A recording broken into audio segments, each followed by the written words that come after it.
कहानी की शुरुआत में बीहड़ में एक आदमी को दिखाया जाता है जिसका नाम मैक्स है। मैक्स किसी जमाने में पुलिस वाला हुआ करता था, लेकिन अब दुनिया में ना पुलिस, ना आर्मी और ना ही नेता होते।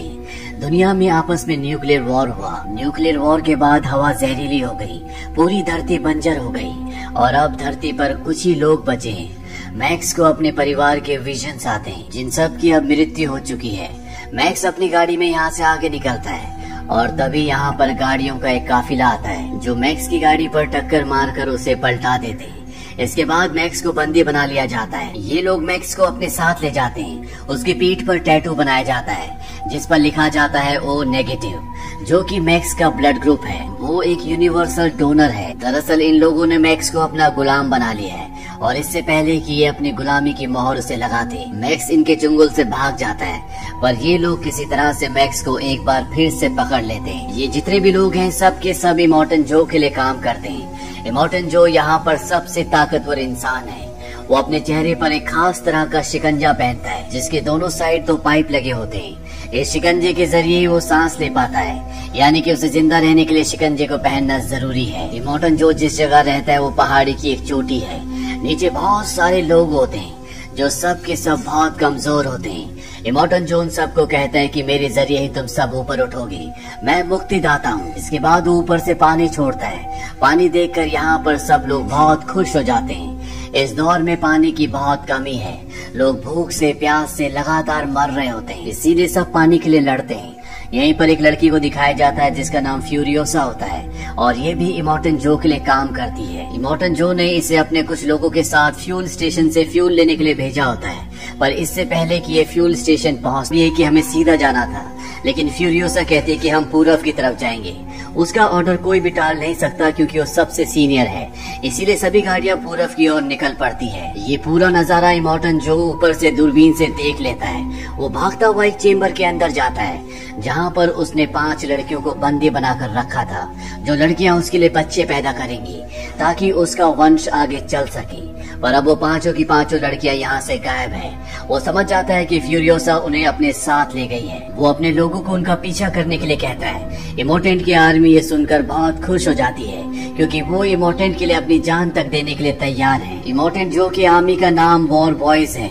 न्यूक्लियर रेडिएशन की वजह से ये एक बीमारी से ग्रस्त हैं, जिस वजह से इन सब को खून की जरूरत होती है और इसीलिए इन्होंने मैक्स को बंदी बनाया होता है। यहाँ पर एक वॉर बॉय को दिखाया जाता है जो बहुत कमजोर होता है, लेकिन वो फ्यूरियोसा को किसी भी तरह से पकड़ना चाहता है, इसीलिए वो अपनी गाड़ी के आगे मैक्स को बांध देता है। मैक्स के शरीर से एक पाइप निकल रहा होता है जिससे खून उस वॉर सोल्जर की बॉडी में जा रहा होता है ताकि उसको एनर्जी मिलती रहे और वो जंग में शामिल होकर इमॉर्टेंट जो के लिए अपनी जान देकर शहीद हो सके। यहाँ पर शहीद होना एक फख्र की बात होती है। वहीं फ्यूरियोसा को दिखाया जाता है जो दूसरे लोगों के इलाके में पहुँच जाती है और वो लोग गाड़ी लेकर उसका पीछा करना शुरू कर देते हैं। यहाँ पर फ्यूरियोसा के जितने भी साथी होते हैं एक एक करके सभी मारे जाते हैं, पर अब इमॉर्टेंट जो की वो सेना जो फ्यूरियोसा को पकड़ना चाहती है वो यहाँ पर पहुँच जाते हैं और जो दूसरे इलाके के लोग होते हैं वो उनसे लड़ते हैं और एक एक करके वो उन सबको मार देते हैं। पर इससे पहले कि फ्यूरियोसा को ये पकड़ते, सामने एक बहुत बड़ा तूफान आ रहा होता है। फ्यूरियोसा अपनी गाड़ी लेकर उस तूफान के अंदर चली जाती है, लेकिन वो वॉर सोल्जर जिसकी गाड़ी के आगे मैक्स बंधा होता है वो भी फ्यूरियोसा का पीछा करते करते तूफान के अंदर एंट्री कर जाता है और जब वो फ्यूरियोसा की गाड़ी के पास होता है तो वो अपनी गाड़ी के अंदर बहुत सारा पेट्रोल डाल देता है क्योंकि वो अपनी गाड़ी में आग लगाकर ब्लास्ट करके अपनी जान देकर फ्यूरियोसा को रोकना चाहता है। पर इससे पहले कि वो ब्लास्ट करता, मैक्स उसका हाथ पकड़ लेता है और अगले पल उसकी गाड़ी फ्यूरियोसा की बड़ी गाड़ी से टकराती है। वॉर सोल्जर की गाड़ी पलट जाती है। अगली सुबह दिखाया जाता है कि तूफान पूरी तरह से शांत हो चुका है। मैक्स जिंदा है पर वॉर सोल्जर मारा गया। वो उसे जंजीर से बंधा होता है, इसीलिए वो उसे उठाकर अपने कंधे पर उस गाड़ी तक ले जाता है जिस गाड़ी में फ्यूरियोसा 5 लड़कियों के साथ भागी थी। वो 5 लड़कियां वहाँ पर होती है। मैक्स उनकी तरफ गन तान देता है और उनसे जंजीर काटने के लिए कहता है, पर जब एक लड़की जंजीर काट रही होती है तो फ्यूरियोसा मैक्स के ऊपर हमला कर देती है। इन दोनों के बीच में हाथापाई होती है और तभी वो वॉर सोल्जर जो मैक्स की जंजीर से बंधा होता है वो उठ जाता है। दरअसल वो मरा नहीं होता, वो सिर्फ बेहोश हुआ था। वो किसी भी कीमत पर फ्यूरियोसा को पकड़ना चाहता है ताकि इमोर्टेंट जो उसे मुंह मांगा इनाम दे। मैक्स और वॉर सोल्जर दोनों मिलकर फ्यूरियोसा को पूरी तरह से अपने कब्जे में ले लेते हैं। वॉर सोल्जर ये देखकर खुश हो जाता है। वो मैक्स की जंजीर काट देता है, लेकिन मैक्स उसे पंच मारकर गाड़ी लेकर यहाँ से निकल जाता है। फ्यूरियोसा के साथ जो 5 लड़कियां होती हैं जिन्हें वो इमोर्टेंट जो की कैद से छुड़ा कर लाई है, वो उन्हें कहती है कि अगर बचना है तो मेरे साथ चलो, क्योंकि पीछे से इमोर्टेंट जो की पूरी सेना इन्हें पकड़ने के लिए आ रही होती है। फ्यूरियोसा उस गाड़ी की तरफ भागती जो मैक्स यहाँ से लेकर चला था। वो कुछ ही दूर जाकर रुक गया होता है। फ्यूरियोसा वहाँ पहुँच जाती है। मैक्स से कहती है कि मैंने इसमें एक सीक्वेंस सेट किया है, ये मेरे बिना नहीं चल सकता, इसीलिए मैक्स को इन सब को अपने साथ गाड़ी में यहाँ से लेकर जाना पड़ता है। ये सब के सब आगे बढ़ते हुए पहाड़ी चट्टानों के पास पहुँच जाते हैं। यहाँ पर एक गैंग होता है, ये इलाका उनका है। फ्यूरियोसा कहती है कि मैंने इनसे डील की थी, ये हमें यहाँ से जाने दें। मुझे नहीं पता कि ये हमें जाने देंगी कि नहीं। वो 5 लड़कियों को और मैक्स को गाड़ी के अंदर छुपने के लिए कहती है और इसके बाद वो उनके इलाके में एंटर कर जाती है। यहाँ पर इन लोगों का जो सरदार होता है वो कहता है तुमने कहा था कि कुछ ही लोग तुम्हारा पीछा करेंगे, लेकिन यहाँ पर 3 जंगी पार्टियां तुम्हारा पीछा कर रही है। फ्यूरियोसा ने यहाँ से गुजरने के बदले इन्हें तेल देने का वादा किया था, जो इनकी गाड़ी के पीछे एक गोल से टैंकर में होता है। और इससे पहले कि वो उस टैंकर को अलग करती, फ्यूरियोसा देखती है कि पीछे से इमोर्टेंट जो अपने लोगों के साथ इन तक पहुंचने वाला होता है। इसीलिए मैक्स गाड़ी स्टार्ट करता है और यहाँ से निकाल लेता है। फ्यूरियोसा गाड़ी में किसी तरह से बैठ जाती है। जिन लोगों का ये इलाका है वो सामने की एक चट्टान को ब्लास्ट कर देते हैं, जिससे अंदर आने का रास्ता पूरी तरह से बंद हो जाता है। इमोर्टेंट जो और उसकी आर्मी, जिसका नाम वॉर बॉयज है, वो सब बाहर ही रुक जाते हैं। अब ये जिन लोगों का इलाका होता है ये सब के सब एक्सपर्ट बाइकर्स होते हैं। ये अपनी बाइक्स पर मैक्स का और फ्यूरियोसा का पीछा करना शुरू करते हैं और मैक्स और फ्यूरियोसा एक एक करके यहाँ पर इन सभी बाइकर्स को मार देते हैं। पर इससे पहले कि वो इस जगह से आगे बढ़ते, इमोर्टेंट जो अपनी गाड़ी से अपने लोगों के साथ इनकी गाड़ी तक पहुंच जाता है। इमोर्टेंट जो फ्यूरियोसा को गोली मारने वाला होता है कि तभी उन 5 लड़कियों में से एक लड़की को गाड़ी के बाहर खड़ा कर दिया जाता है।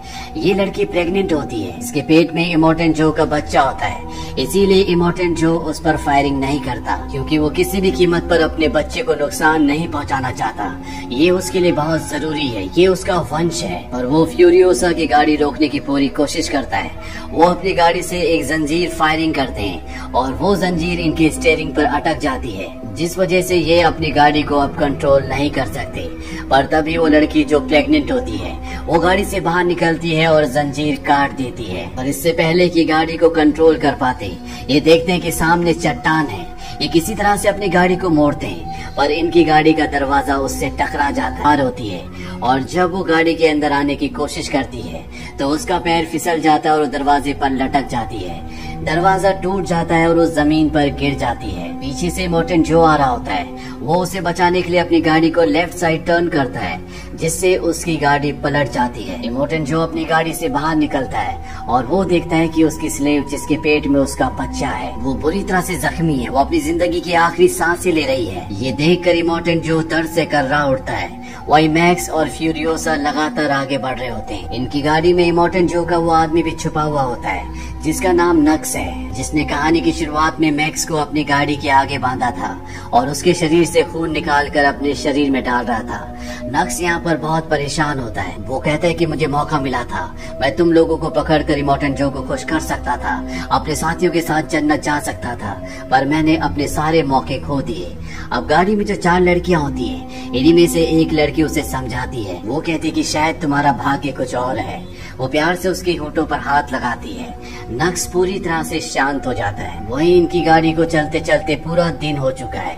अब रात हो जाती है। मैक्स और फ्यूरियोसा देखते हैं कि अभी भी इमोर्टेंट जो की गाड़ियों का पूरा काफिला इनका पीछा कर रहा होता है। इसीलिए मैक्स जमीन पर डायनामाइट बिछाकर अपनी गाड़ी लेकर वहाँ से निकल जाता है। और जब इमोर्टेंट जो का पूरा काफिला उस डायनामाइट के ऊपर आता है तो यहाँ पर ब्लास्ट होते हैं, जिस वजह से इनकी सभी गाड़ियाँ वहाँ पर रुक जाती है। पर एक गाड़ी यहाँ से निकल कर आगे बढ़ जाती है और वो लगातार मैक्स और फ्यूरियोसा फ्यूरियोसा की गाड़ी का पीछा कर रही होती है। और इससे पहले कि मैक्स और फ्यूरियोसा यहाँ से निकल पाते, उनकी गाड़ी का टायर एक दलदल में धंस जाता है, जिस वजह से वो आगे नहीं बढ़ पाते। इनके साथ जो नक्स है, जो इन्हें पहले मारना चाहता था, अब वो इनकी मदद करना चाहता है। वो कहता है कि सामने एक सूखा हुआ पेड़ है, हमें गाड़ी की केबल को उस पर बांधना चाहिए ताकि हम अपनी गाड़ी को दलदल से निकाल सकें। और अब ये गाड़ी की केबल को उस सूखे हुए पेड़ पर बांध देते हैं। तभी वो गाड़ी जो इनका पीछा कर रही होती है वो इन तक पहुंच जाती है। वो लगातार इन पर गोलियां चलाती है और इससे पहले कि वो इन सबको मार देते, इनकी गाड़ी दलदल से निकल जाती है। ये गाड़ी लेकर थोड़ा सा आगे बढ़ जाते हैं। मैक्स एक ऑयल का डिब्बा लेकर उस गाड़ी की तरफ बढ़ जाता है जो इनका पीछा कर रही है, क्योंकि इनके पास हथियार नहीं है। और कुछ ही पलों के बाद फ्यूरियोसा देखती है कि एक ब्लास्ट होता है। उसे लगता है कि मैक्स मारा गया, पर मैक्स जिंदा होता है। मैक्स ने उनकी गाड़ी को ब्लास्ट कर दिया होता है, साथ ही वो उनके सभी हथियार भी ले आता है। इसके बाद एक बार फिर से यहाँ से आगे बढ़ते हैं। पूरी रात गाड़ी चलाने के बाद सुबह जब ये रेगिस्तान से आगे बढ़ रहे होते हैं तो फ्यूरियोसा को एक टावर दिखता है। वो बताती है कि बचपन में मैं जिस जगह रहती थी वहाँ भी ऐसा ही टावर था।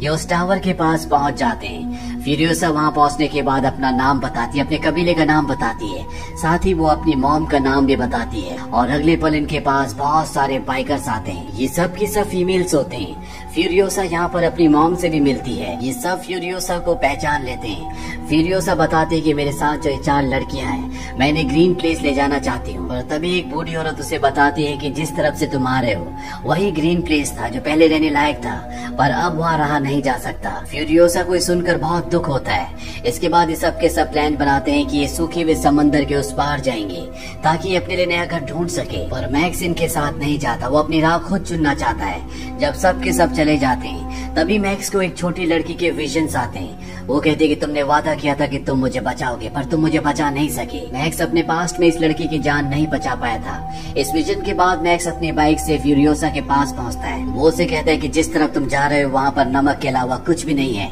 हमें वापस इमोर्टन जो के किले पर जाना चाहिए। वहाँ पर पानी भी है और हरियाली भी।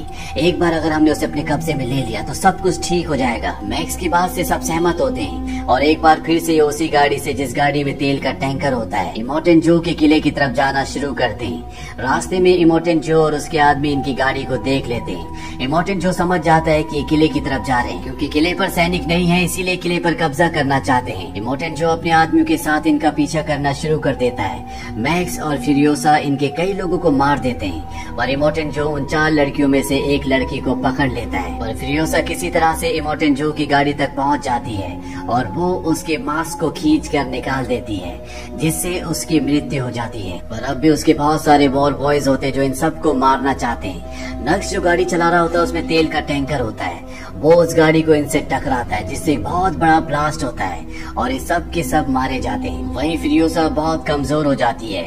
मैक्स समझ जाता है कि उसे ब्लड की जरूरत है, इसीलिए उसकी बॉडी में अपना ब्लड ट्रांसफर करता है, जिससे वो नॉर्मल हो जाती है। और अब ये इमोर्टन जो के किले तक पहुंच जाते हैं। वहाँ पर सैनिक भी होते हैं, पर जब ये इमोर्टन जो की डेड बॉडी दिखाते हैं तो वहाँ पर जितने भी लोग होते हैं वो सब के सब बहुत खुश हो जाते हैं और ये नारा लगाते हैं कि इन सबको ऊपर आने दो। इमोर्टन जो मारा गया है, इसलिए यहाँ पर पानी भी खोल दिया जाता है। पानी देखकर सभी लोग झूम उठते हैं। वहीं किले के अंदर जितने भी वॉर बॉयज होते हैं वो फ्यूरियोसा और इमोर्टन जो की चारों पत्नियों का स्वागत करते हैं। यानी कि अब इस किले पर इन सब का अधिकार है। जहाँ पर जमीन से पानी निकालने के लिए बड़ी बड़ी मशीन्स हैं, यहाँ पर हरियाली भी है, इसीलिए कभी भी किसी को पानी की कमी नहीं होगी। और जब ये ऊपर जा रहे होते हैं तो फ्यूरियोसा मैक्स को देखती है जो भीड़ में होता है। मैक्स भी उसे देखता है और इसके बाद वो वहाँ से निकल जाता है। उसने जिस काम की जिम्मेदारी ली थी वो काम वो पूरा कर चुका है। और इसी के साथ ही कहानी यहीं पर खत्म हो जाती है।